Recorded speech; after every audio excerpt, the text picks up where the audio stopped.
Woot. Do the going live dance. All right.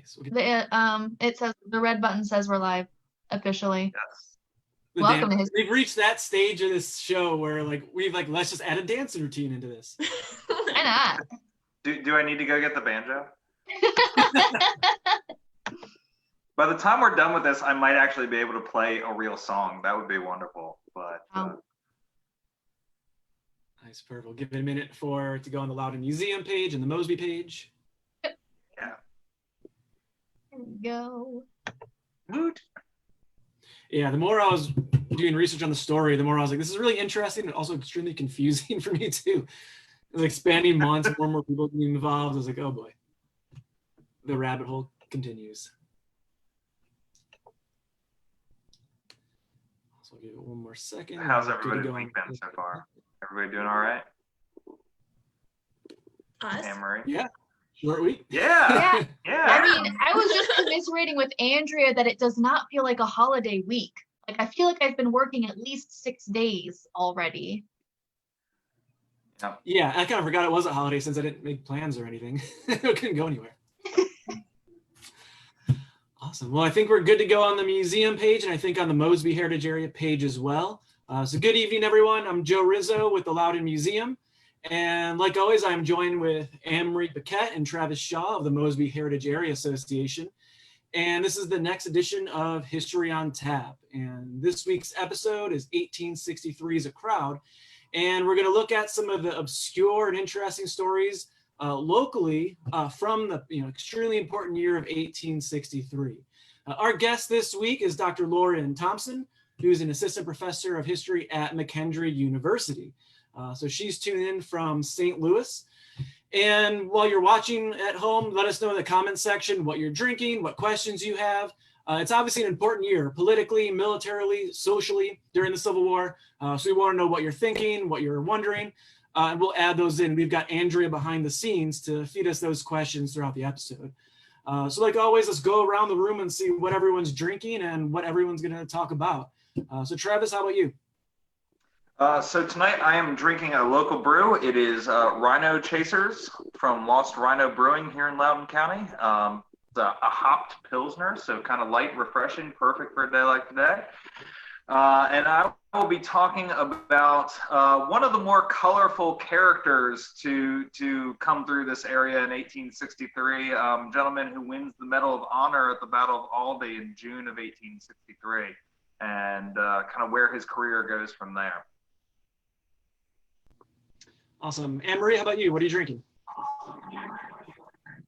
So I spent most of my day today online chatting with a great school of 6th graders, sharing some Civil War history with them, but I admit I'm completely pooped, so I broke into some red wine tonight. This is Equation by Breaux Vineyards here in Loudoun County, and Joe tells me it is the largest vineyard in the county. So there's the fun fact for you. It is, and they, I think, are opening up tomorrow like a lot of the breweries are. I think Loudoun tomorrow are partially open back up. Lauren, how about you? That's what I was talking about. All right, Anne-Marie's out. It's not my topic. So I will not be talking about wine tonight. Or will I? No, tonight I was going to talk a little bit about the impact of the Emancipation Proclamation on a couple of local families here in Northern Virginia and kind of the different perspectives seen in the area. Okay, Lauren, go for it. Awesome. I thought your topic Thanks for was having me. Thanks for having me, y'all. Usually I would prefer a wine, but I had to represent St. Louis because we have so many awesome breweries. And I selected a cider from Brick River Cider Company in downtown St. Louis. So that's what I'll be having when I talk to y'all tonight.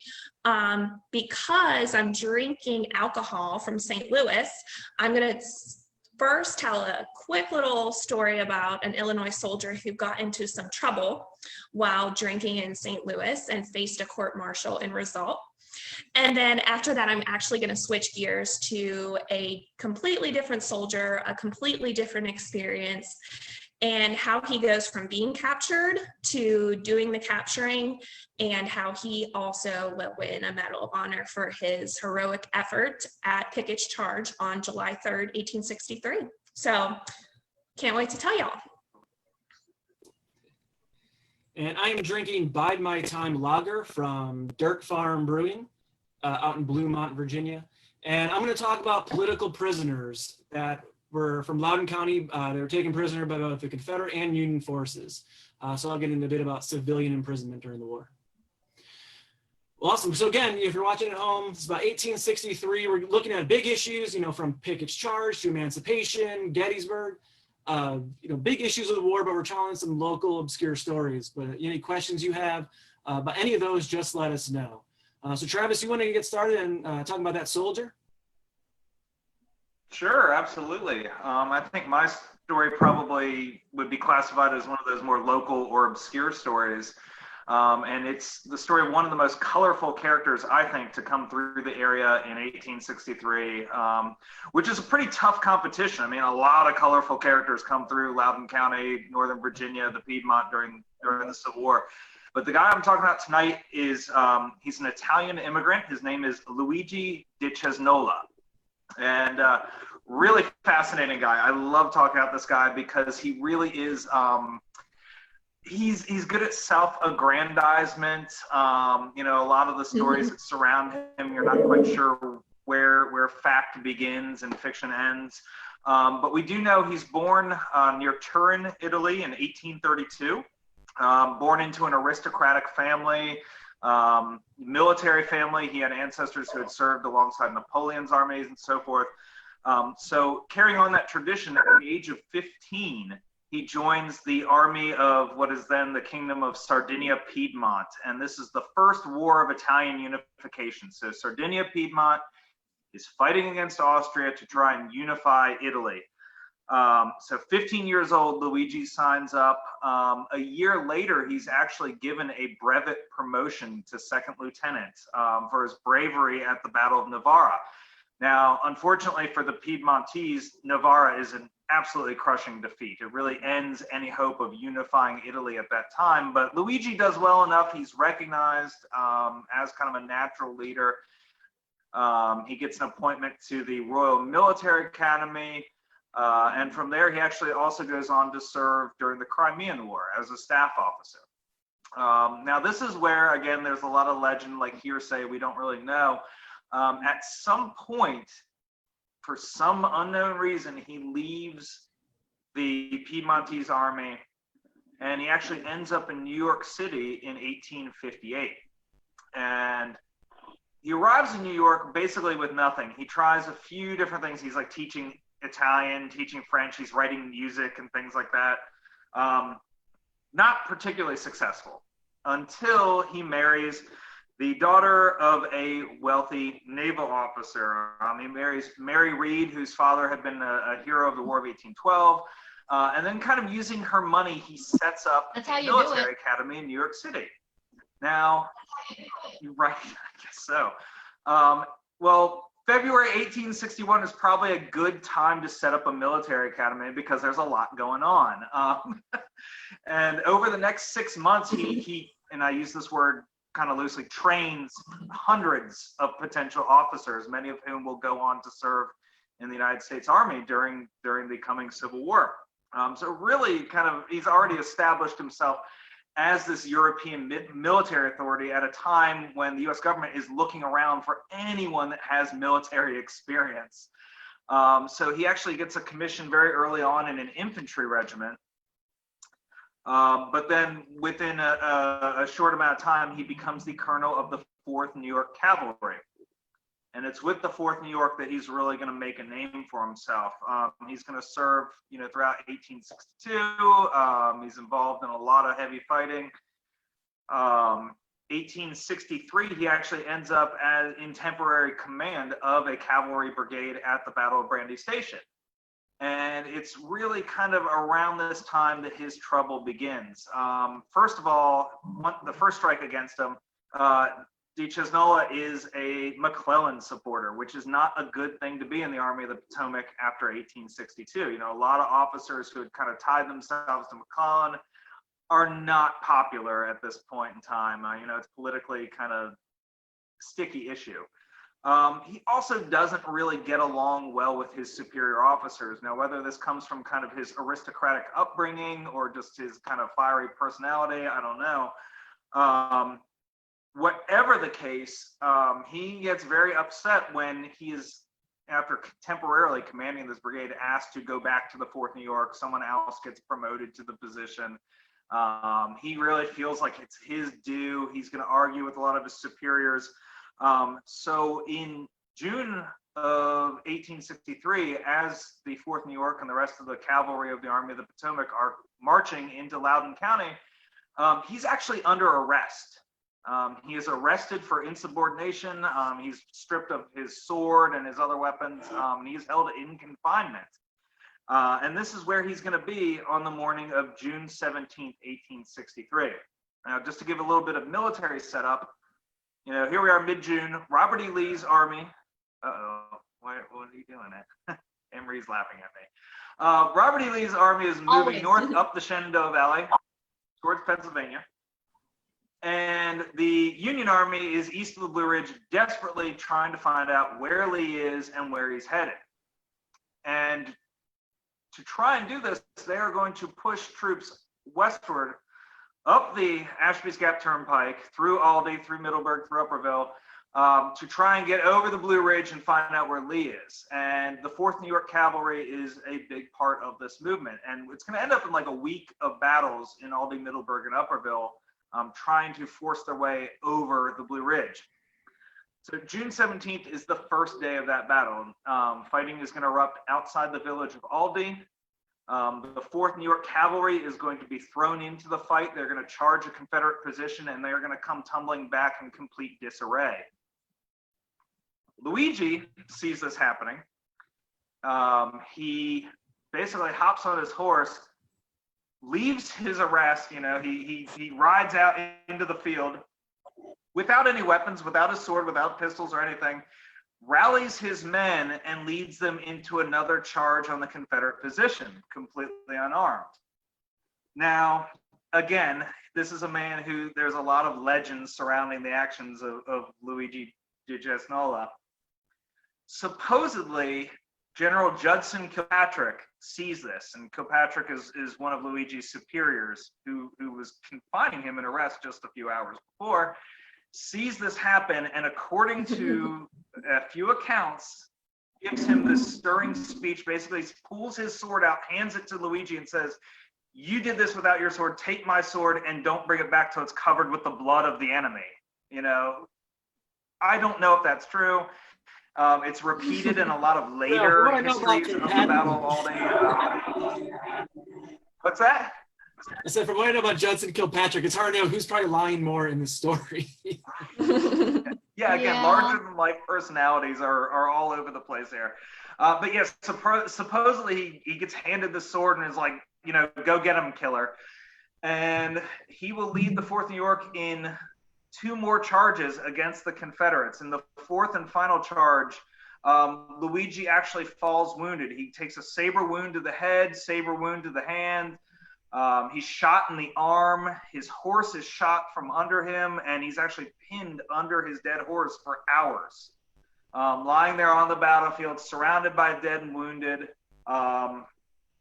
And later that evening, Confederate troops will actually find him there pinned under his horse and will take him prisoner.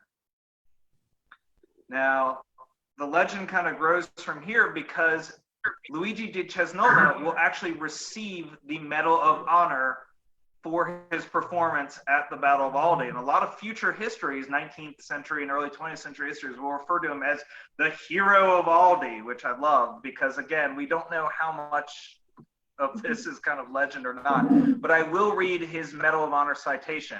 Says, quote, "Was present in arrest when seeing his regiment fall back, he rallied his men, accompanied them without arms in a second charge, and in recognition of his gallantry was released from arrest. He continued continued in the action at the head of his regiment until he was desperately wounded and taken prisoner. So the hero of Aldie will eventually get his Medal of Honor for this action. Now, Luigi spends the next 9 months at Libby Prison in Richmond. Kind of a weird, interesting story that's going on there. But, you know, he will eventually in the spring, he again, this kind of temperament leads to some interactions with Confederate authorities there that you know, very interesting.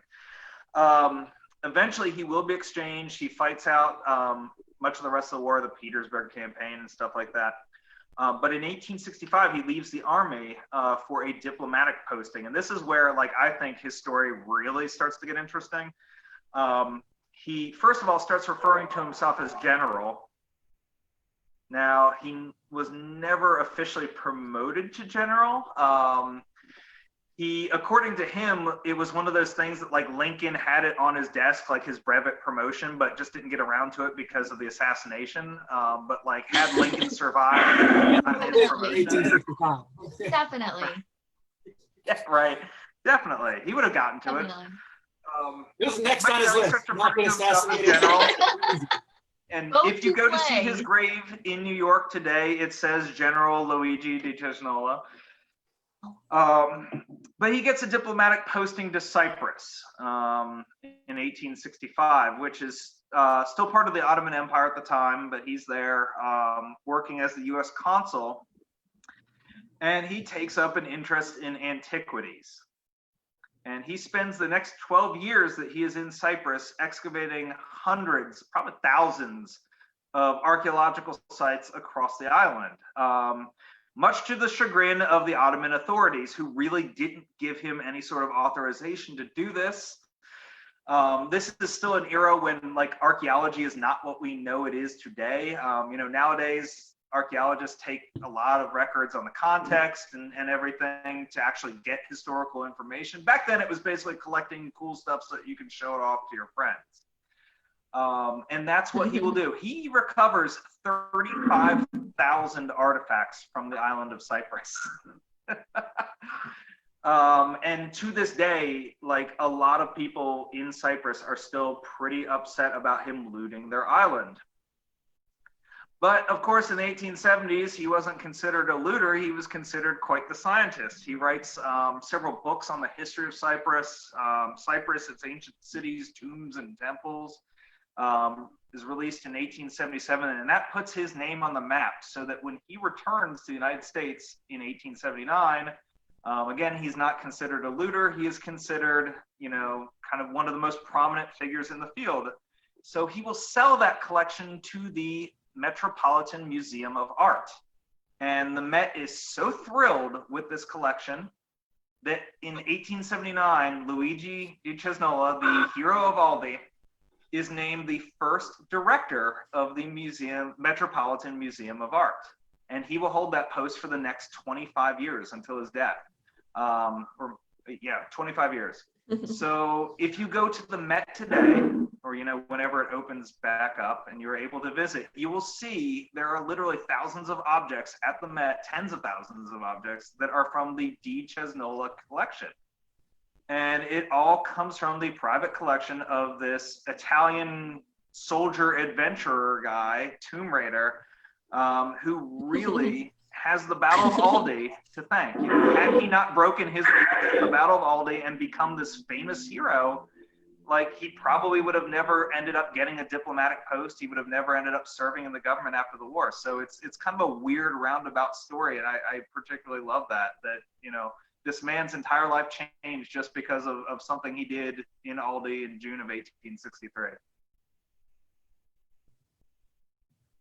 So I think the I key to the guess story all is we for can do grad is students offer to those just to dig the up general. artifacts and you got a job.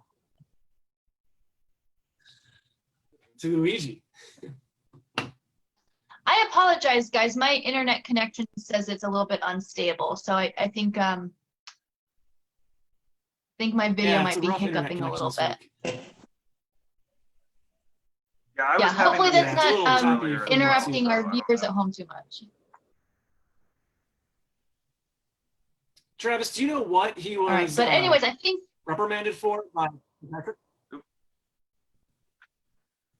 Okay, so Joe just asked what he was reprimanded for. Okay, so I've read several different things. One account said something about him like selling stolen pistols north or something like that, and then someone else said selling property to the north that he had stolen. But most accounts say it was just insubordination. Like, first of all, he was angry about being passed up for promotion. And then some people say he deliberately rode his unit through an infantry camp that morning, like just to be a jerk. I don't know, like just to show his disdain for his everyone else. I wasn't able to find like definitively what it was. Now, Civil War cavalry expert Eric Wittenberg, who's like a good friend of MHA, in his writing on Nola, which I will take for granted because I know Eric does his research, he said he brings up the riding his regiment through the infantry camp story. So I'm gonna go with that. But basically, I think he was kind of the kind of guy that people were looking for an excuse to bust him. He does not seem to have been very popular with his superior officers. I do appreciate that he started the day arrested, and then he fought in the battle, and then ended up arrested again. So like there's a comforting level of continuity there. Yeah, I thought this under was leading to him radically getting different arrested. circumstances. I just love the like Judson Kilpatrick quote, whether it's real or not, like, "Don't bring my sword back till it's covered with the enemy's blood," kind of thing. Like, that's totally like an action movie trope, and I love it. Yeah. I think it's actually from a Schwarzenegger, isn't it?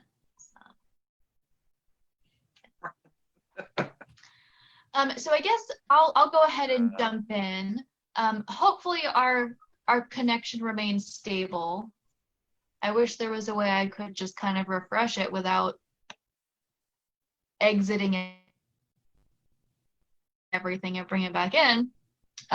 But so something that we've talked about ever since our first edition of these Civil War kind of retrospectives, 1861, 1862, now here we are 1863, and each time we kind of revisit the growing idea of abolition on a national scale, the growing legislation leading to abolition on a national scale. And so 1863 is, of course, a landmark year because of the Emancipation Proclamation, which goes into effect on January 1st of 1863. Now, of course, the Emancipation Proclamation does not free all of the enslaved peoples living in the United States of America. It notably leaves out all of the enslaved peoples living in the border states, and it also accepts from that rule some of the cities that are occupied by federal troops as well. So it's by no means on the same scale as, say, the 13th Amendment in terms of guaranteeing freedoms, in terms of legalizing and permanently, instituting, the recognition of these rights. But nonetheless, it's a huge deal. And it also is going to send shockwaves across the South, regardless of whether individuals across the South think that the North can live up to this proclamation, live up to this promise. Things take on a different edge once the Emancipation Proclamation really goes into effect. So again, January 1st is the effective by date of the Emancipation Proclamation. And starting in January of 63, we see references to this in the diaries and in the letters of individuals who are living south of the Mason-Dixon. Especially here in Virginia's Piedmont area, freedom for enslaved peoples has been a source of tension for years already. The northern states are just a few miles away. If enslaved peoples, 10, 20 years ago were hoping to gain freedom, Pennsylvania is only like a one night's distance journey away if you could go directly. So Virginians are already used to this idea of the tension between freedom and enslavement being on their border, but now it's very different because wherever the Union troops go, freedom now effectively goes with them in a legal and enforceable way. The other thing about, of course, Northern Virginia Piedmont, and Travis touched on this a little bit with the battles of Aldie, Middleburg, and Upperville, the whole swath of Northern Virginia, and really you could say just anywhere between DC and Richmond, it's almost like a beach, and there's just a wave of Union forces that come up and then eventually are drawn back, and Confederate troops that come in and then are drawn back, just over and over again, washing over this area. And with it, each time there's a new raid that happens that steals all the hams out of your meat house, or they come and they take away all of your wheat, or they burn down your barn. It's like every couple of months there's a new sheriff in town, there's a new system of rules, and whatever you thought was going on has now changed. So suffice to say, the inhabitants of Northern Virginia during this time, especially the women who are home trying to run households or run farms, are going to bear a lot of the brunt of this as it goes back and forth. And so emancipation, you get an interesting view of it when you look through some of their diary entries. And there are many great diaries written from folks who live in this area during the Civil War. For this, I'm specifically referring to Katherine Brown's diary, Dark Days in Our Beloved Country, and also My Heart is So Rebellious, which I think should also be like a romantic novel. So, but this is a diary by Susan Caldwell, who is living in Warrenton during the Civil War. Both and books Warrenton available is an interesting place in 1860. Yes, you can purchase both of these volumes. So Susan Caldwell is living in Warrenton, and she's in her late mid-30s, early 40s, kind of an age bracket during the Civil War. She has young children. Her husband is working in Richmond for much of the war. He signs up for the Richmond Home Guard for part of the war, and Susan is just endlessly fretting about her husband and her family and their health and everything else that's going on. And Warrenton is an interesting place in 1863 because, of course, it has been the site of winter encampments for Union forces that preceding winter. So they're effectively an occupied town. They're under Union control for all intents and purposes. And so that means that the Emancipation Proclamation can be enforced in some way in this town. And it's interesting that in the early part of the year, she doesn't make too many allusions to it. But then when it's time for the Union forces to leave, there is also this massive exodus of formerly enslaved people who are going to make their way out of town, supported by the federal government. And so she writes, let me see here.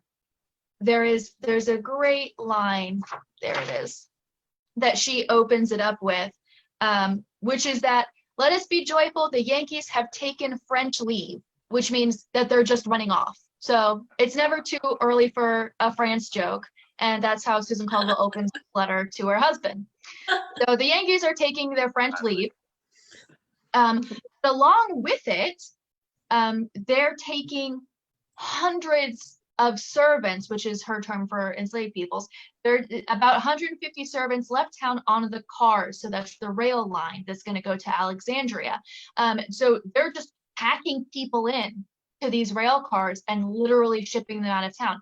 The Union troops are leaving, and so they're going to take as many of these individuals as they can with them to send them to places like Alexandria and Washington, D.C., where there are aid societies and other organizations that will help put them to work, find them somewhere to live, maybe have them, help the Union Army in some way, coming up with a chain, a place for them to go outside of the South.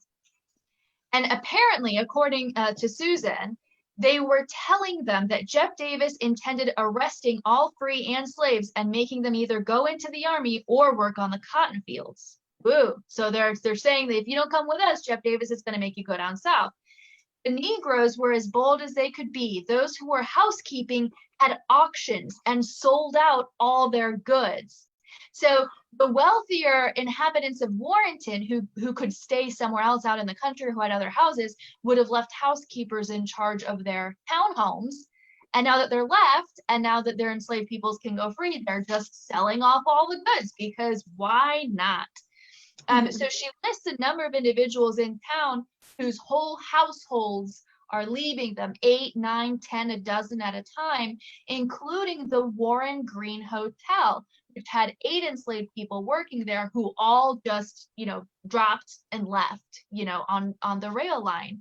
And also includes individuals like Ditcher, the whitewasher. So folks you would see about town who do regular, work, your basic service jobs, all kind of poofing out of town.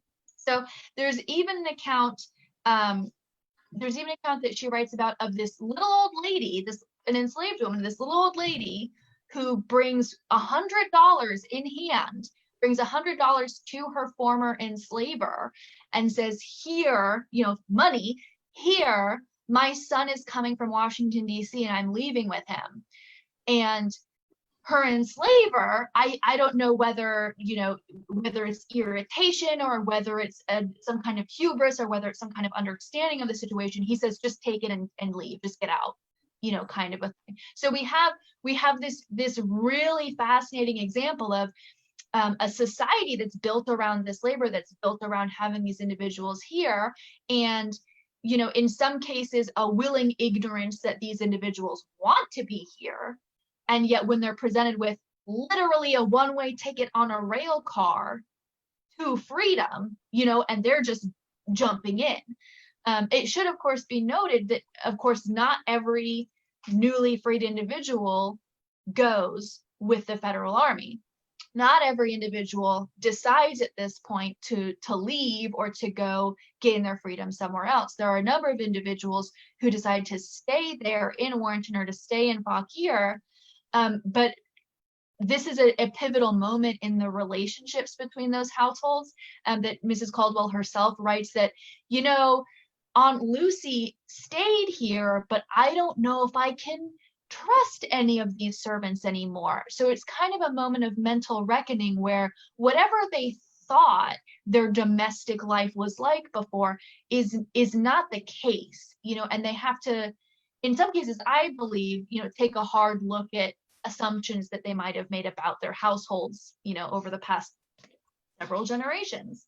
And similarly, so Katherine Brown, who had Susan Caldwell in Warrenton, Katherine Brown is living in Middleburg in Loudoun County, southern Loudoun County. And again, from a very well-off family. They own a number of enslaved peoples. Katherine Brown is in her early 40s during the Civil War. She again has young children. Her husband is one of what's the right word to use here? He's a very wealthy man. He's very prosperous. He's a successful merchant in Middleburg. They own a large storefront and a home in Middleburg, and they also own Sunnybank Farm, just a few miles outside of town. And so they'll spend usually summers at the country house and then winters in town. And Katherine's really interesting because she'll write about her servants in her daily life when she's talking to us about her kids and other things that are going on. And so it gives you a great peek, at least into this family and how they lived with their servants, what they thought about their servants, things like that. And Katherine tells us on a couple of points, just glancing by, every Sunday, they all gather together, servants included, and they read Bible passages aloud. So she includes the servants in that, and they gather around in the kitchen, they talk about prayers, and they read the Bible passages, and the servants are part of that. She writes about how on her each of their children's birthdays, she has that child gather up little treats and goodies and presents, and her children visit the servants who had nursed them when they were first born, and they give these servants gifts. And I don't know that this was a very common practice in the South, but it's an interesting idea that there's a relationship there, and that relationships between enslavers and the enslaved workers were not always one thing, was not always one dimensional, and could be very different. So Katherine Brown encountering emancipation is maybe a little bit different than, Susan, who was only living a few miles away. So one of the first records we have of Katherine Brown and emancipation is in January of 1863, and she's just writing about this buzz that she's hearing about the emancipation, about General Milroy in Winchester, who is he is banishing white families from Winchester, and he's absconding with this stuff, and his wife is stealing their china, and all this other stuff. But most crazily, he is also giving passage to enslaved workers to go retrieve their families from the countryside and then go to freedom in the North. So all of that is combined in this kind of otherworldly, can you believe it, entry in Katherine Brown's diary. And in the same week, only a couple days later, she writes this very quick entry. So all this great stuff is happening in Winchester. Also, the servants and children are now having a high time snowballing. They take sides and fight regular military battles with all the military terms. So in her mind, her domestic situation is the same. Her children and the servant, probably the servant children, are all playing together. Everything is as it should be, and Milroy is off his rocker, is kind of her take on it. Now, shortly after that, there is another account. The story that I'm mostly highlighting from Katherine Brown's diary here, and it's very short snippets, has to do with a man named Anthony who is enslaved with the family there. And in the springtime, on 2 occasions, Anthony helps to dissuade Union raiders from pillaging the family's food stores, right? So on one occasion, he plays dumb and doesn't know where something is hidden. And at another time, Union soldiers come in and demand that Anthony show them where the meat is, where we're going to take all your hams. And Anthony manages to convince them that there aren't any more, and that they should go on their way. So twice that we know of, Anthony kind of sticks his neck out for this family that he's been owned by, been a part of, whatever you'd want to say, for the last maybe his whole life. But that doesn't stop him on June 22nd of 1863. Again, you'll notice this date is very similar to our general's encounter in Aldie. So this is during the Battle of Middleburg, as these troops are making maneuvers all up and down Ashby's Gap Turnpike. And during this time on June 22nd, Sunnybank Farm is in Union picket lines. And again, this changes by the hour of whose lines they're behind at Sunnybank Farm. But at this particular instant on June 22nd, they're behind Union lines. And Anthony comes up on a horse, on a Yankee horse, with another Yankee with him. Anthony comes, he arrives at the house, he goes, to where he was staying, picks up all his clothes and leaves. And Katherine says that he looks guilty. But that's all she really says, is he looks guilty, he takes his things, and he goes. But that's not the last we hear of Anthony. The rest of the year passes. 1863 goes by. There's plenty more drama that happens in the Brown household. But then it is November 22nd, 1863, that she's writing about friends coming to visit. She's excited to see them. And then as kind of a postscript note, she writes, Anthony has come home again, is now in the yard looking scared instead of glad as he used to when they, Yankees, came about. He is entirely cured of them, is entirely changed, so humble and obedient. And we don't know more of the story about Anthony, this enslaved person who was at Sunnybank, who was gone for close to 6 months, you know, and I am so curious about what might have happened to him between those two time periods. But it's a really great example of the fact that freedom did not mean one thing for all of the individuals who were freed under the Emancipation Proclamation. It wasn't a universal, ta-da, now you can do whatever you want. There was still tremendous hardship into finding a place where you could, you know, find work or shelter or clothing or safety or whatever it might be. And so in the case of Warrenton, we saw one example of individuals being physically placed from where they were to a place where they could hypothetically find resources or do something. But then we also have people like Anthony who were literally caught in the waves of occupation, right? And we don't know if he, you know, did he ever meet someone who could give him opportunities? Was he caught up in more of the military struggles and really, you know, treated as a contraband worker by the Union Army? We don't know. But many of the individuals at Sunnybank stayed with the family through the war, and were paid wages afterwards, which happened with many households in the Piedmont. But I thought that was a really interesting peek. And if nothing else, we know that Anthony came back to the place where he had called home, you know, and hopefully more will be known about him pretty soon. Yeah, that's really interesting. It reminds me of when we looked at 1862 and with someone like Noble Robinson going across the Potomac River and then going back and getting his family. But yeah, you're right. I mean, emancipation comes. It doesn't mean, hey, you're safe if you're an enslaved person, that you can then just say, well, no. Didn't you see what Abraham Lincoln said? I'm free. Like anyone in the What South does that cares. mean? Yeah, And exactly. I was gonna say, when you go to a Union Army, potentially, you don't know who you're going to. There's a lot of racism in Northern armies. Like they're not accepting them with open arms necessarily either. And there's a lot of mistreatment and cruelty that they find amongst Northerners too, of course. Yeah. One thing that I think is kind of a positive note. Sorry, that's a hiccup with the internet. One thing that I think is a positive note that I could end my story with is, and not necessarily having to do with 1863 itself, but I hadn't really put it together that there was already a 13th Amendment proposed before the Civil War broke out.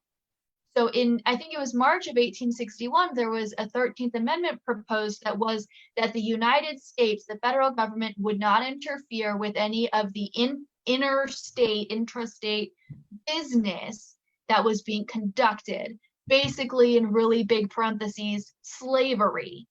So that was almost the 13th Amendment, you know, and then the war broke out, states never ratified it, et cetera, et cetera, et cetera. And then it turns out that we got the 13th Amendment that did pass, and what a mind-boggling, you know, change that has made, and what a tremendous good for the country. So that's my moment that I could cheers. Cheers that. I was just going to add, you know, a really powerful and poignant reminder of all this, and probably one of my favorite historic sites in Alexandria. There's a freedman cemetery that was recently, you know, within the last few decades uncovered, and there's a tremendous number of burials there, but the monument there, you know, has lists of all of the freed people and a tremendous amount of information on what life was actually like for these people once they got to a place like Alexandria, where there were schools and hospitals and things set up for them. But even then, you know, like you said, this idea of freedom is it's not a solid idea just because the president says it is. You know, there's a tremendous amount of unknown there, and these people, you know, face that as best they could, and that cemetery is an incredibly powerful reminder that, you know, just because these people were free does not mean life got, you know, like you know, many of them died in these freedmen villages, freedmen settlements, contraband camps. But then, you know, I think probably the most powerful part of it is, you know, there are places where on the rolls of freedmen living descendants have marked themselves. So, you know, although many of these people died, or many of them continued to live in terrible circumstances, they continued to exist, and they continued to struggle and make a new life for themselves within within freedom. And it's so powerful to see descendants of that community come back to this place and say, you know, this is where our family, you know, kind of began, you know, I guess in a sense, you know, where our free lives began. So if you're ever in Alexandria, go see the Freedman Cemetery. It's a really, really cool site. I think a very well done reminder of what life was like for these people. Yeah, and if you're traveling through Warrenton or Middleburg, both Katherine Brown's house, Sunnybank Farm, their shop in Middleburg, those buildings are still standing too. So their lives are not that far removed from ours. But I think it's time for a funny bar story. Yeah, we need something hook funny. us up. Lighten the mood, Lauren. Yes. Well, I'm gonna lighten the mood, but then it's gonna get pretty intense. Okay. Yeah. But I do want to say, Anne-Marie, like quickly on what you just read. I really appreciate it, because one of the things that troubles me is if somebody picked that up and read it, it could lead to people going back to that lost cause narrative that, oh, the slaves didn't want to leave. Like, enslaved folk were happy. And that loyal slave narrative that comes out of the post-war period. And because white women's stories are recorded much more than people of color, we see that narrative and say, well, this is the primary source, right? Anthony was guilty, right? And I'm like, no, Katherine, Anthony was relieved, right? Exactly. Like we don't know what Anthony felt. We only know what Katherine felt. Exactly. And so I really appreciate you taking a source that is so privileged, right? And then dicing it apart to say, yeah, she said that, but Anthony had a story which we don't have, so we don't know. Because unfortunately, for so many decades and even until today, we see people pick up the sources of planters and Confederate elites and only look at them through that lens. And without interrogating it, it would be easy to say, oh, well, he came back, he missed slavery. Like, can we not? You know, so right. I think I just applaud your, source, because I'm one who tries to stay away from them, because I'm like, oh, I don't want people to get this message, but you did it, and I just thought it was really good. So thanks for, showing that perspective. Yeah, cheers again. Cheers to the sources. We can. We can. Okay, yes, good. With the dark stuff, we'll cheers whatever we can. Perfect. Okay, well, hopefully we'll find some reasons to cheers, because I have some good stuff to share. And I wanted to first tell kind of like a comical story and then lead into something more serious. But the first soldier I'm going to talk about, both are from 1863, or their stories are 1863. But the first story comes from an Illinois guy named John Miller. And John Miller, I don't know much about his background. I actually came across him in a court-martial case. And so we already know that John Miller is going to be in trouble, but the question is why and how. And so John Miller musters into the 14th Illinois Cavalry on January 7th, 1863. So right at the start of the year. And so he's stationed at Camp Peoria in Peoria, Illinois. And on February 28th, only about 6 weeks later, he is reported absent without leave. And nobody knows where he went, but he will be found. And they actually find John Miller. And John Miller is 3 hours, well, by car, 3 hours by car southwest of Peoria in St. Louis, Missouri. And so that's one of the reasons I wanted to talk about this, because I live in St. Louis, Missouri. So it only happened about a mile from where I live right now. So the reason that they found him, and it was so easy to find him, is they found him selling liquors and tending bar in a house of prostitution. Yes. Yes. Not only was he selling liquors and tending bar, he had 3 women around him. And not only that, but he was easy to spot because he was wearing his uniform and emblems of his rank and position. And he was a 2nd lieutenant, so he had his sash, he had his insignia, and he was arrested and brought to a court-martial. So the court-martial, which happened in St. Louis in August, charged him with conduct unbecoming of an officer and a gentleman. And they brought a few witnesses. And the first witness said, the house of ill fame, which is at 232 2nd Street, which actually now is where the arch is. So the gateway, there is no more 2nd Street. 2nd Street is now the gateway arch. I know, so now it's the gateway arch. But the house of ill fame is a very low, contemptible place, probably the most miserable in St. Louis. Miller had been acting as a pimp for the house. So not only that, but another witness was asked, well, how did you know he was serving alcohol? And the witness replied, quote, when I see a man serving liquor, that's proof enough for me, end quote. So what happened is our boy John pled not guilty, and the court-martial found him guilty. So he was dismissed from service. He forfeited all payment that was still due to him by the U.S. government, and he was banned from any U.S. government service in the future. And not only did they do that, but they said that his story needs to be published in all public papers in both Peoria and St. Louis. So he's kicked out of the Army, forfeits all his pay, can't ever have a government position, and also will carry the stigma of public shaming. Shame. And yeah, so yes, just like Game of Thrones, right? Just like pimping ain't easy. Pimping ain't easy. Yes, pimping is not easy, and he got that's our mission statement. Pimping ain't easy. And so I think that, like, I share this case with my college students and they love it because it's about booze and sex and all the great things. But when we look down at this case, we see a man who enlisted. He volunteered. He did not, he was not drafted. He volunteered. And after 6 weeks of camp, whether it be the fear of battle, whether it be the regimen of drill and inspection, whatever it was, he said, this is not for me.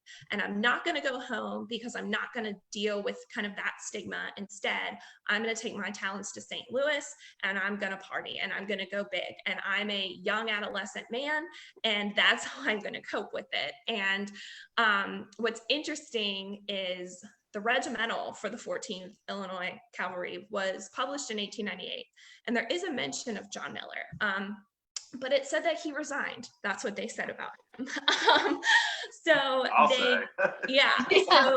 And how? Right. So instead of saying that he got fired, he quit on his own terms. So I like that. He resigned from. Yeah, it was definitely on his own terms. And so he was a 2nd lieutenant. Correct me if I'm wrong, but wasn't 2nd lieutenant the highest rank that the general actually earned? Am I misremembering that? Was it Luigi? Luigi? Yeah, Luigi. Oh no, Luigi was a colonel. He was a colonel. Okay. Maybe I'm remembering in his Italian service. He got up too. Okay, so basically, if you become a 2nd lieutenant, you have one of 2 career options. You can go on to be the hero of Aldi, or you can become a pimp and a bartender. That's my understanding of military careers. We'll have to ask our military friends about that. Yeah. And it puts you on a clear path to getting mentioned in history on tab 155 years old. Right. Yeah, win-win. Yeah, so that story is interesting because I think a lot of times we forget that these are adolescent young men. They're put under intense pressures, and I'm guilty of this too, as being a Civil War historian. I'm always like, oh, they're ideological committed to these larger causes, but at the end of the day, they're young adolescent boys, and we see men deal with either the trauma or the perceived trauma as war in many different ways. And although Miller's might seem like an unconventional circumstance, We do see this quite often with court martials and with how soldiers react. And so, but I also, since this is a program where we are drinking and I am in St. Louis, I thought that would be like a little, story to tell before I lead into kind of my main story that I wanted to talk about. And it's a completely different experience from a man named Morris Brown Jr. And Morris Brown Jr. is also an adolescent young man. When the war starts, he is in college, actually. He is from the Finger Lakes region in New York, which our very own Joe Rizzo is quite close to. He's from Buffalo, so Joe's region. It's all west of New York City at that point. They're all next. Yeah. Yeah.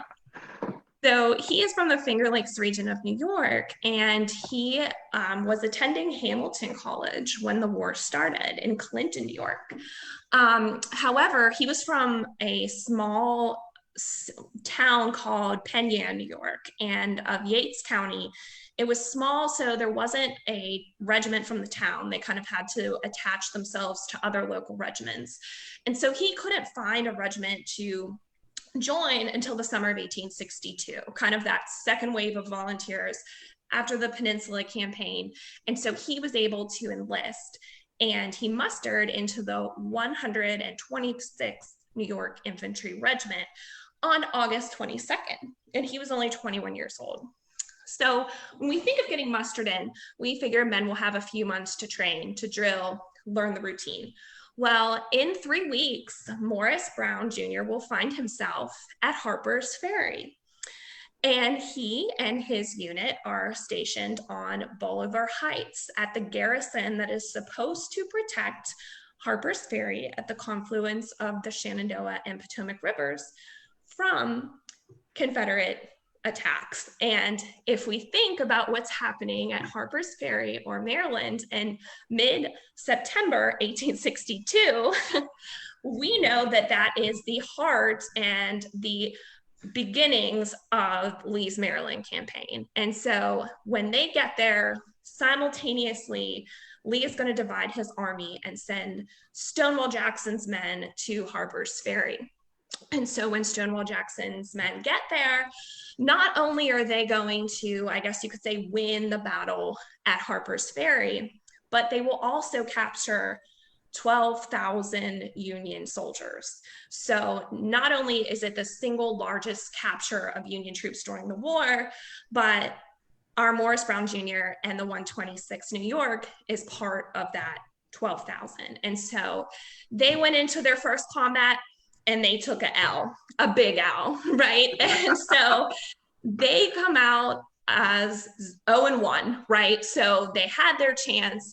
And not only did they not win, but they're going to develop the reputation as the cowards of Harpers Ferry. Oh, come on. I know. And there's a lot of blame to go around at Harpers Ferry in 1862. There is. They don't deserve that. Not the 126th. Right? Like, we could go back to Special Orders 191 and we could look at all the ways that McClellan dropped the ball to protect these men, right? So I agree. Yeah, hot take, it's all on Franklin. He should have kept pushing and yes. Harpers Ferry. Yes, so there was a lot of blame to go around. And of course, these men get it. So what's going to happen is while our boy John Miller is he is about to enlist, we're going to see Morris Brown Jr. and his men. They're paroled the next day.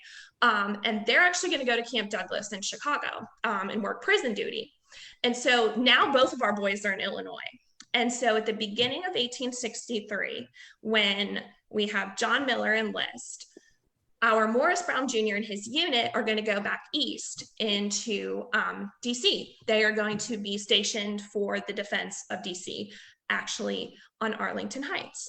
So that's where they're going to open up their year 1863. Obviously, they have the stigma of being the cowards of Harpers Ferry, and a lot of these guys are ready for another chance to prove their worth. And they are going to meet their new divisional commander. And their new divisional commander is Brigadier General Alexander Fighting Ellick Hayes. And so General Hayes just well, he was wounded at 2nd Manassas and recovered from his wound, and he needs a job. So he is now in charge of this division to kind of get these guys, their spirits up, train them, teach them, and get them ready to fight another day. And that chance comes. And guess what day they get the order to join the Army of the Potomac? June 25th, 1863. So we know what's coming in a week. And so these guys, right? So I like sports. And so I always relate things to sports when I teach because it helps kind of make a metaphor. So this would be like getting called out of the bullpen in game 7, bottom of the 9th. You have an 0-1 record, and they're like, it's your turn, right?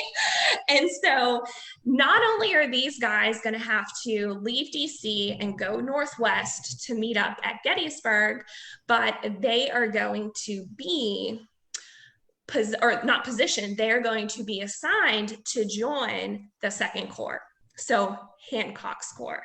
And as we know, the 2nd Corps will be the Union Army that is responsible for stopping Lee's assault on Cemetery Ridge on July 3rd. So like I said, they're going in to, this pinnacle of the battle, this pinnacle turning point of the war, and this is their next chance. And so many people might say these guys are probably scared, but what Morris Brown does is he actually says, this is my chance. And Bring it on. Yes, he's like, it's go time. And so total redemption right here. It's redemption. And that's why I love it, because as somebody who's captured and wants to prove their worth, they've had, from September to July, like almost a whole year to think about this chance. And so I have a little map that I made that I'm going to share with you all, that kind of shows. Imagining, just while you pull this up, I'm imagining like a Rocky style montage, right, of these guys getting geared up for the battle, and like, I know, right, like Queen playing in the yeah, background. exactly, some Survivor, yeah. So I made this little map because Hancock's 2nd Corps, we usually associate with fighting Pickett's division. But when you look at this map, what's interesting is the Union line runs north to south, right? However, the Emmitsburg Road is going to, that does not run north to south, right? Because these roads come into Gettysburg like spokes of a wheel. So the Emmitsburg Road actually meets up with the Union line, and you can see that they intersect, and that's exactly where the 126th New York is positioned. So that's the place that they have to hold. So aside from our 8th Ohio, which is their brigade friends, they are at the extreme right flank of the Union Army, and they're tasked with kind of making sure that the assault does not get on their right side, does not cross over their right shoulder. And so you can see that they will not be fighting Pickett's men. Pickett's men are down here. Okay, so Joe, here's time. Joe likes the 8th Virginia and studies them. And so they're getting torn up. They're retreating. Okay, so Joe and I figured this out yesterday. We're like, did they fight against one another? But so Joe's boys are down here, and my guys are up here, Morris Brown. And so what Morris Brown does is he is actually a captain, and he is in charge of Company A. He always wanted to promote it. He's a go-getter. He wants to be a leader. And so this is his time to shine. And so what Morris Brown does is he's given an order to take his company. Now this company is only 18 men. Okay, so it's, a very small company. So he and his 18 men are tasked, as you see, Lane's brigade is breaking up. Okay, and as they see a gap in Lane's brigade, they say for the 126th New York, go a quarter of a mile in front of our line with your 18 guys and capitalize on that break in their line, right? Now, a lot of us would be like, no. If you learned anything from Daniel Sickles yesterday, you don't create a salient because you got to stay in a line. If you make a gap, you could be surrounded, you could be captured, that gap could be exploited by the enemy, it's game over, right? Well, what Morris Brown Jr. does is he takes his men Okay, so these 18 guys go out to attack Lane's men, and some of them are retreating, some of them advancing. It's chaotic.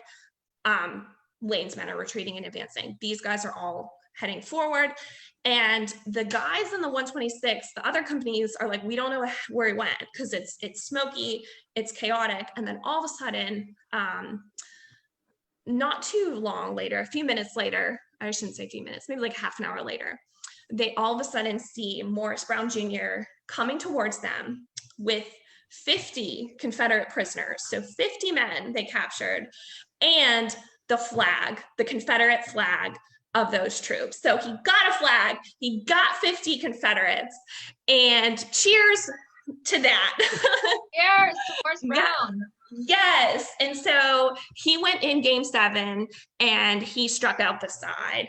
And so it was so great, because not only did he do that, but for those of you who might not be familiar with the Civil War, the biggest thing you can do at this time is capture a flag. What flag bearers, if you've seen any reenactments, flag bearers go into the skirmish or the engagement with no weapon in the front, and their sole duty is to carry that flag, and it's an honor, right? Today we would think, oh, the John Millers of the world can carry the flag because they don't need a weapon, but actually it was a huge honor. And so it was the center and kind of the glue that held the regiment together. So by taking that flag, you're taking the heart of the regiment. Now, 2 things. Hayes reportedly took a captured Confederate flag, and he had several in his division that were captured up and down the line. But one of the flags he took, not sure if it was Morris Brown's or not, he took the Confederate flag, got on his horse, and rode up and down his division's line, dragging the Confederate flag in the dirt. So I think Hayes's celebration does show a lot of, I made these men, I got them ready, and they prevailed. They had their moment and they had their redemption. And not only that, but the other part is the flag that they captured was the 28th North Carolinians.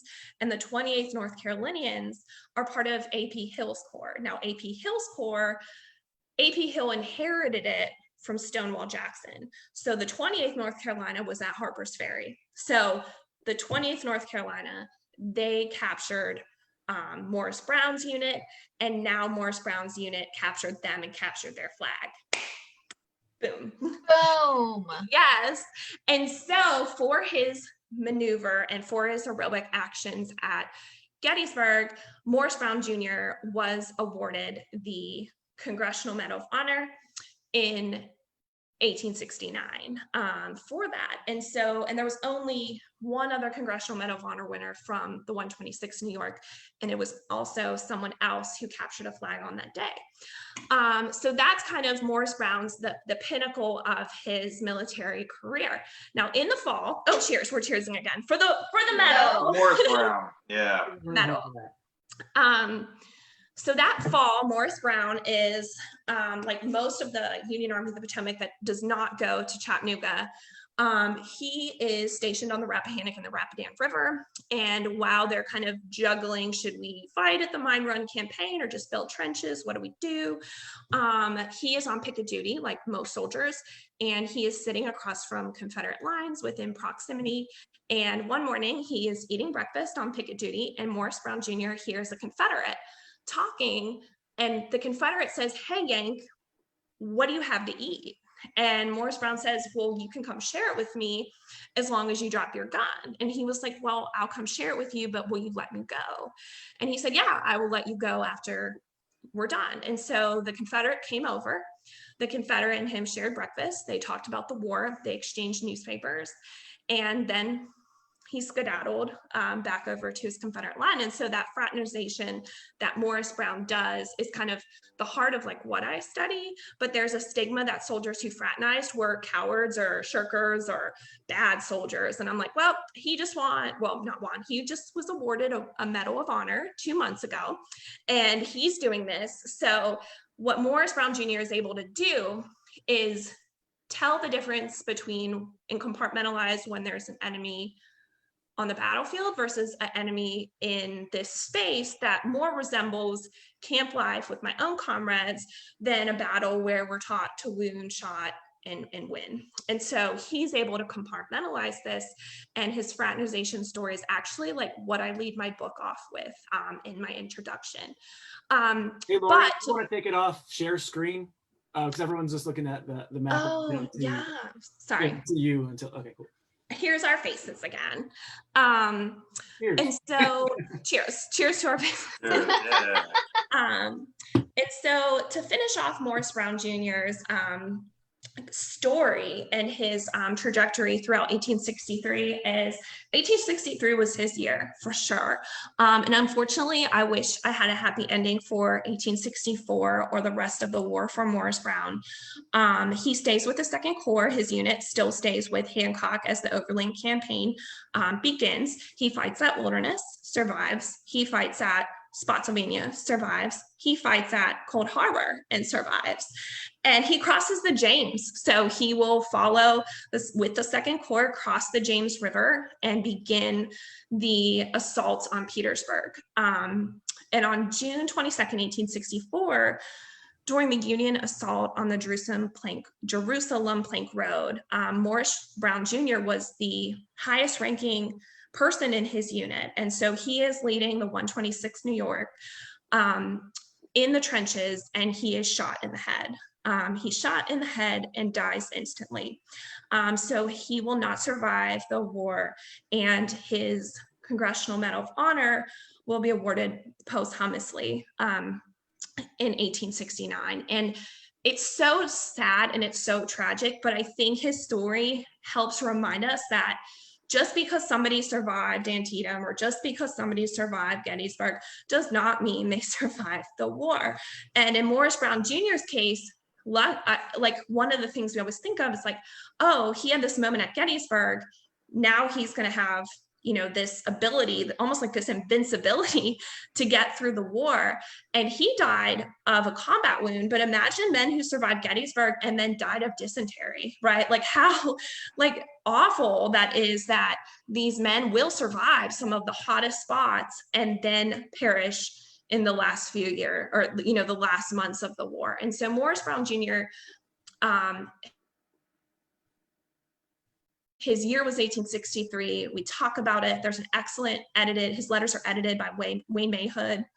But unfortunately, we never got to see what happened to him throughout the rest of the war, his life. So I think both Miller and Morris Brown Jr., it's good to see their stories because they're much more nuanced than good soldier, bad soldier, right? Court-martial, Medal of Honor, was a hero, survived the war. There's so many different experiences, and by looking at them through a lens and through the year of 1863, I think we get to see that the soldier experience is messy, just like life and just like history.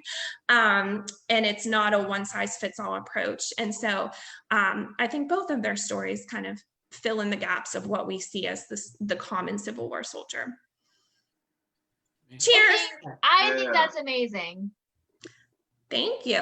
I'm sweating. I was getting all into it. And like I was kind of struck between the parallels of our stories, and for the benefit of the audience, we did not dissect, you know, of course, what each of us were going to say beforehand, but just the idea that there is no one story.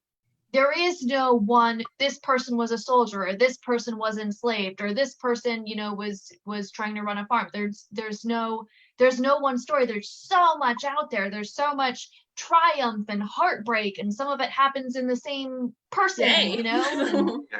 Yeah, it's crazy. Man, if we could ever get together in the same place again, we can go to General Pickett's Buffet, which is right across the street from where the 126 was, and we can celebrate them. Yeah. Let's set an appointment. Right now. Yeah, that's going to happen. Yeah, I was going to say what a great story, but I guess he dies, so it's not that. I know. That's why it's a good point.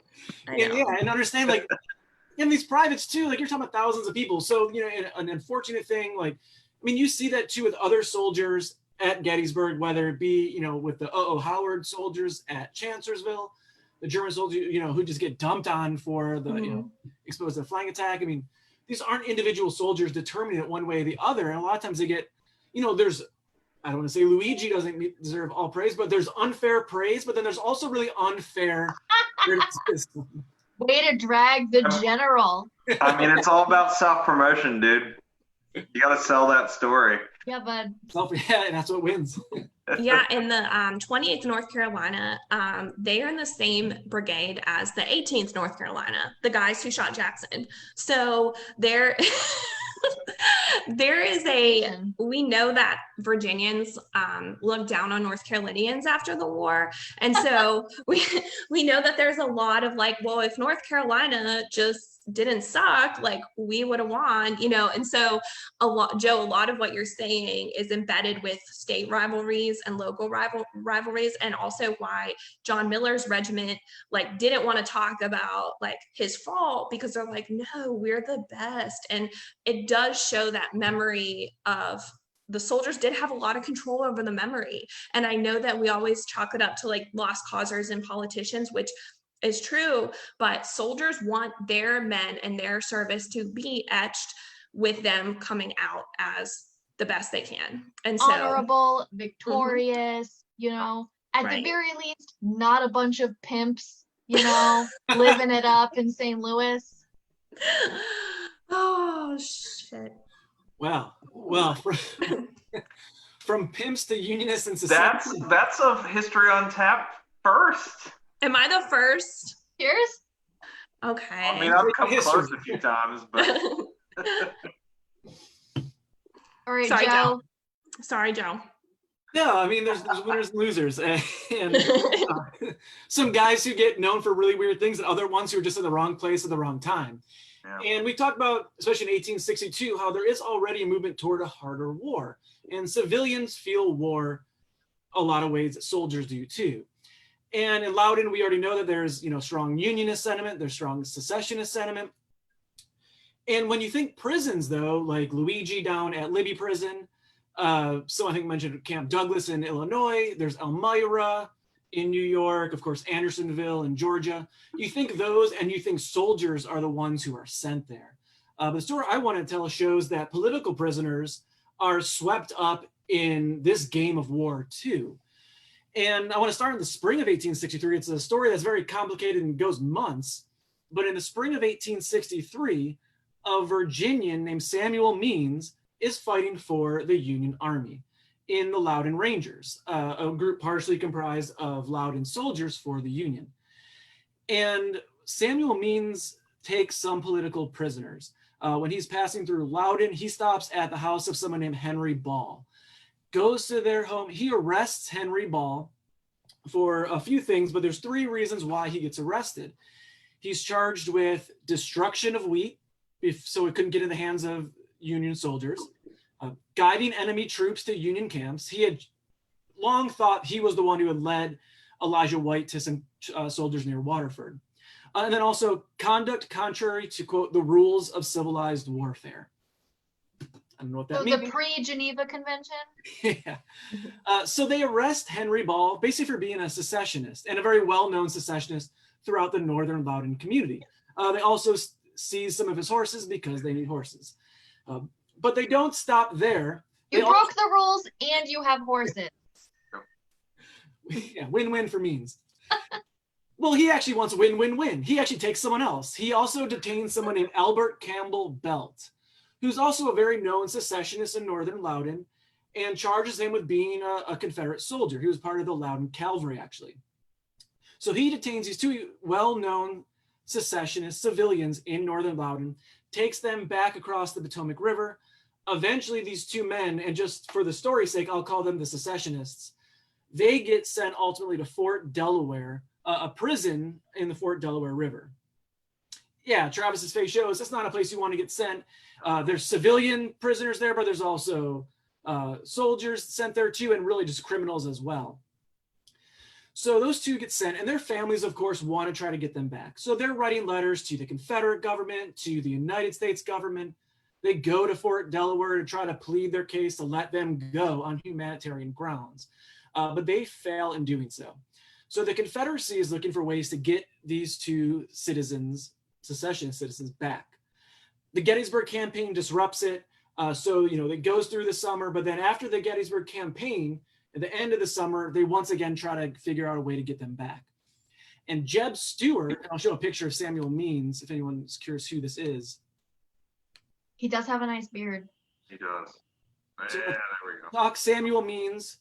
That is him again, a Virginian fighting for the Union Army. He's got connections with his family, of course, still in Virginia. But he is the one who then arrests both Albert Bond and Henry Ball and Alfred Bell, right? Those two secessionists. So Jeb Stuart sends a message to a person born in Maryland, but fighting for the Confederacy. Again, to add to the confusion, well known to this area, Elijah White. And I'll pull a picture of Elijah White. White's kind of a weird looking dude. Does not have good beard game. So Elijah White, well known, again, his family, he relocates them in the 1850s just north of downtown Leesburg. He's tasked with taking some prisoners as well, basically as hostages. And the person he's told to take is Asa Bond. And Bond is the father-in-law to Samuel Means. Again, that guy who started us all by taking Henry Ball prisoner in the spring of 1863. Getting personal. Yeah, so it says, take Asa Bond, a known unionist, of course. And White's like, okay, well, let's take someone else, though, in addition to that, so we can basically do a 2-for-2 swap. Yeah. So that's the plan. So White sends troops in the fall of 1863 to go get Bond. The other person they determine they want to take is a man named William Williams. His parents clearly aren't the most creative when it comes to naming children, but for me to remember at least. So first they go to William Williams' house. They go on a Sunday evening. William and his wife are entertaining guests. They knock on the door. So at least they're polite that way. They knock on his door. He answers, and a pistol is then right in his face. And he's told he's being taken prisoner. He's taken. His wife at least throws a coat on him as they're taking him away. Oh, God. He then gets taken away by White's troops. Then they want, again, the target, primary one is Asa Bond. So the word's already getting out that there's Confederate soldiers doing these things here. So they try to go to Bond's house. When they go there, they knock on the door.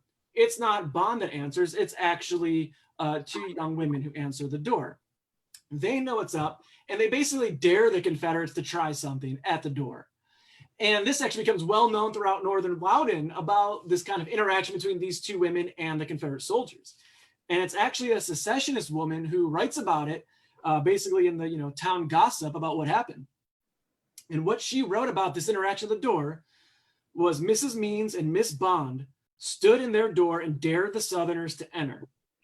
They did enter, slapped Mrs. Means' jaw, and Miss Bond fired a revolver on them. 'Tis a wonder they took it from her. If we had dared to do that with a Yank, we would have been shot instantly. So they basically stand around. Can I just point to, I love how she refers to them as like Southerners when like these women are also Southerners. They're Virginians. Like this is Rachel Southern on Means, Southern crime right now. Exactly. Rachel Means is a grade A badass. She's, Like yeah. that's awesome. And we've got a good comment from those watching that Steve Buscemi would make a great Elijah White. Wow. Yeah. I can Good ball see rolling. it. I can I see it.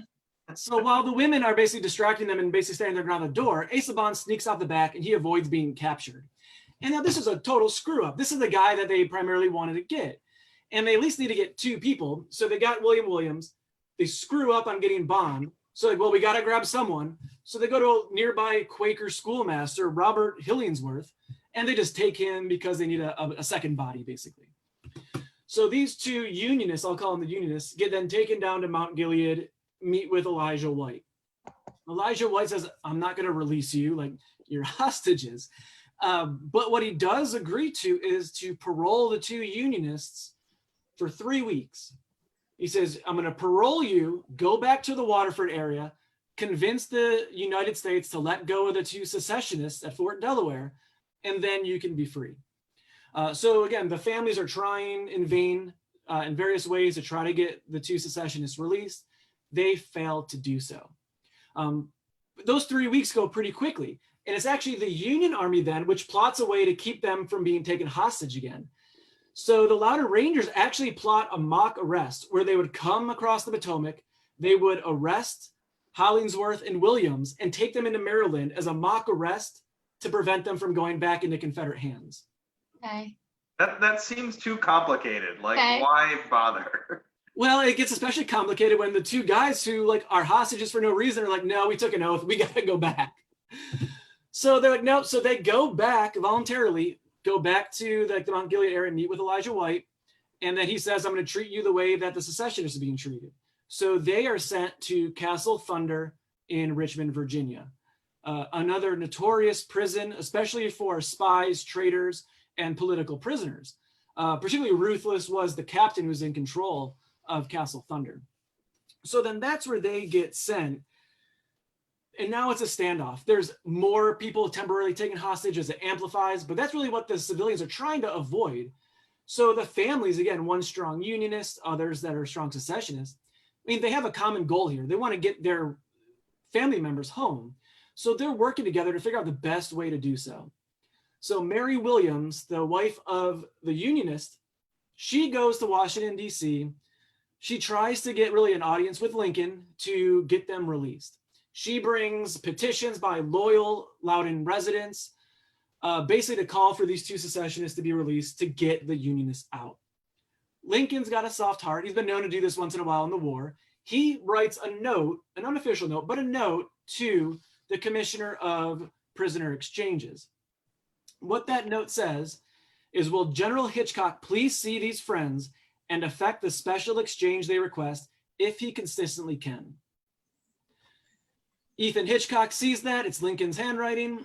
Sure, he'll let him go. Seems like this solves the problem. Well, of course, the drama continues. Secretary of War Stanton steps in and says, no, I'm countermanding this order. We can't reward hostage situations because that would just lead the Confederacy doing it more often. So Stanton says, no dice. So Mary Williams has to go back to Waterford, very sad. She doesn't come back with her husband. Comes back and finds out her husband's not only still in Castle Thunder, but also has smallpox. So she doesn't even know if he'll survive that. So again, as time goes on, the families are trying to figure out, what do we do here? We've pleaded to both governments and no one's budging on this situation. Ultimately, what happens that finds some success is that Henry Ball, one of those secessionists in prison in Fort Delaware, he writes a letter to the Confederate government from prison. And what he says in that letter is, I don't want people taken essentially hostage on my account for being in prison, nor should Virginians also be taking other Virginians captive. And it does have an effect, and the Secretary of War for the Confederacy agrees to release Williams and Hollingsworth. They then can just get a travel permit, and then they can move from Richmond, go back home. Well, to get a travel permit, of course, you've got to take an oath, but now an oath to the Confederacy. What? Add to the story, Uh-oh. they don't want to take the oath of allegiance to the Confederacy. So this saga continues. Luckily, they do have a friend in the War Department for the Confederacy who gets them a travel permit without getting involved with taking an oath. So then the two Unionists travel by rail to Stanton, Virginia, and then it's basically on their own from that point. They're coming up from Stanton. They get arrested again by Confederate soldiers. Luckily, it's brief, and they do finally make it back, and the two men arrive back in Waterford on Christmas Day, 1863. Oh, Merry Christmas. Talk about a Hallmark Christmas movie waiting to be Yeah, made. right? That's very Hallmark. I would watch that Hallmark movie. A very secessionist Christmas. And so speaking of secessionists, for them, they're still in Fort Delaware. So when word gets out to the federal government that Williams and Hollingsworth are let go out of Castle Thunder, finally Secretary of War Stanton does relent, and he releases Ball and Belt. And they arrive just a couple days after Christmas, 1863, and they are then back as well. Both the Unionists and secessionists are back with their family in northern Loudoun. A confusing story, a dramatic one that goes months when it really didn't have to, unnecessarily complicated, but shows a very important point that civilians are getting very much wrapped up in war, and it's not armies in the fields, and civilians can be in trouble because of political opinions. They can be in trouble because of actions, or they could just be in the wrong place at the wrong time. And I think it's another great example that Loudoun is like in both territories. So you can be nabbed by either Union or Confederate soldiers at any time, even though you are a native of Virginia, you know, and gosh darn that Virginia honor where you won't take vows you don't believe in and stuff like that. Yeah, these guys in their oaths. It's exactly like what you said earlier about like it being a beach where waves wash over, and it just depends on which wave happens to be coming your way. Yeah, and that's exactly what happens in northern Loudoun and really northern Virginia, being so close to the Potomac. And it's just fascinating that you've got a Virginian Samuel Means, who's the one that captures the secessionists, and a born Marylander in Elijah White, who then, of course, is the one who's tasked with taking 2 Union hostages. Yeah, I love it. I feel like a different, you know, subtitle for this could have been 1863. It's complicated. Yeah. Oh man, yeah, the stories went a little long, but yeah, these I think fascinating how they all some ways intersect too. Began to show that this is a very messy story. In 1863, it's just getting messier, where it's not the good old days of George McClellan, who sees enslaved people as Confederate property and that the wars are limited. I mean, civilians are getting involved here, and again, it can be the wrong place at the wrong time, or it can be people who are then suffering for outspoken beliefs. And every level of society. You know, it's no longer a war of army versus army. It's everybody's got a stake in it to some degree, you know, and that's pretty amazing. Do we have any questions that are coming in? Yeah, I know we're about out of time. Andrea, let us know if we got any more coming through or any more suggestions for casting our Hallmark movie. Yes. We'll have to start plotting. Yeah, I feel like we need an overworked single woman who falls in love with one of these individuals, because that's how Hallmark works. Yeah. Right. He's got to return back to his hometown after being gone for like 20 years and being a big city hotshot. He gets back to Waterford, Virginia, and meets the Quaker girl of his dreams or whatever. Wow, it writes itself, really. I know, it really Before does. getting back home, he's got to chop down the perfect Christmas tree. I mean, if this guy just happens to be an Italian nobleman fighting for the Union Army, then with a glorious mustache. Well, I don't think we've necessarily got more just comments, no specific questions coming in. I know we are about out of time. Any parting shots from any of the stories we told? I mean, again, huge fan of Rachel Means, who, you know, it's up to debate how much of an effect she actually has on Samuel Means and his Union support. You know, she, of course, is the Quaker. It's her family, the Bonds, that are the Quakers, not Means himself. So curious about what Sam's actual thoughts on, you know, abolition and the Union, etc. are. Regardless, though, she was a force to be reckoned with. And if there's anything I love, it's a woman who is a force to be reckoned with. All right, well, cheers to that. Yeah.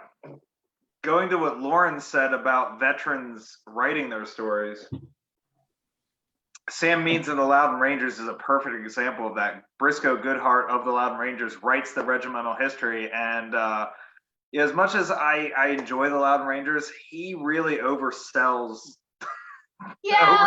their record a little bit. They saved the Union. Mm-hmm. A little more formidable than they probably actually were, but you know. I think most Southern forces and probably some Northern forces who interacted with the Loudoun Rangers were much more familiar with the backs of them, you know, than any other part of the group. Yeah.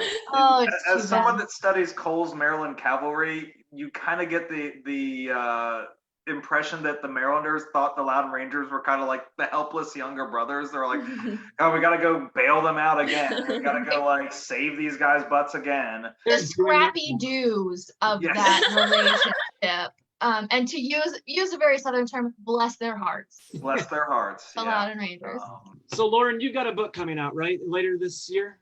Yes, Tell us sir. about that. Do you want to give that a plug? We always give plugs right now. Yeah, I'll give it a plug. It's coming out August 1st, and it is about when I told the story about Morris Brown Jr. fraternizing with the Confederate on the Rapidan in October 1863. There is lots of that throughout the war, and my chapters on soldier fraternization cover when they trade commodities like coffee and tobacco, when they exchange newspapers for information, when they negotiate ceasefires to stop relentless picket fire. And then I also do trace the memory of fraternization and how it's kind of used as a tool by reconciliationists to kind of say, oh, look, we got along during the war, so let's get along now and just forget about everything that ever happened. So it's called Friendly Enemies, Soldier Fraternization Throughout the American Civil War. And it is with the University of Nebraska Press. And I think it is a great balance of battlefield history and soldiers' experiences mixed with some social academic historical analysis. So it was kind of born, the idea was born when I worked at Fredericksburg and Spotsylvania National Military Park. So it is, if you're a military buff, this is for you. And if you're an academic historian, this is for you. And if you want a Christmas present, this is for your mom and your aunt and your Joe. And if you want more information on the book, we did an interview with Lauren for the Loudoun Museum. It's on the Loudoun Museum Facebook page. We did about a month ago. We get more into details of some of the stuff on the book. That's really cool. I'm actually from Fredericksburg, so I'm like, and I worked there for a while after college. I'm curious if, I'm sure we know a lot of the same people in common. That's really I'll have to look up that book. That sounds really cool. Yeah, sounds and great. Also, did you think about calling it Frenemies? Yes. Okay, yes. I wondered. Oh, it yes. was laying that way. Yeah, Frenemies has gotten a lot of advice or a lot of support. So that's kind of one of my working titles. The other one is Boys Will Be Boys, because it's kind of just like, yeah, of course they would do this. You know, banter and jocular fun before a game. Yeah.